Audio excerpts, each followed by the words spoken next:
Good morning guys. আজি এটা ভাল খবৰ আছে।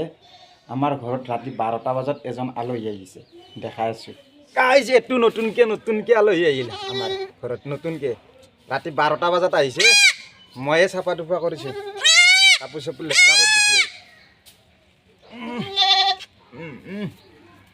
মাৰ বেমাৰ নাই, সেইকাৰণে ময়ে চাফা টুফা কৰিছোঁ। আৰু নতুন আলহী আহিলেতো ৰাতি 12টা বজাত টোপনি মাৰিব দিয়া নাই। আৰু মোৰ পুৰণা GMLটো এনেদৰে ৰিকভাৰী কৰিলোঁ, দৰকাৰ হৈছে কিবা এটা কাৰণত। বহুত কিবা কাৰণে তাৰমানে ছেভ কৰি থৈ দিছিলোঁ। তো ITEL মোবাইল আছিল আগতে, এনেদৰে ৰাখি থোৱা হৈছিল বস্তুবিলাক। এতিয়া দৰকাৰ হৈছে, সেইটো কাৰণত ৰিকভাৰী কৰিলোঁ। এইটো মোবাইলত টানি আনিলোঁ, গোটেইখিনি বস্তু এনেদৰে ছেভ হৈ আছিল। তো ইমেইল পাছৱৰ্ডটো মনত আছিল, এনেদৰে লৈ আহিলোঁ।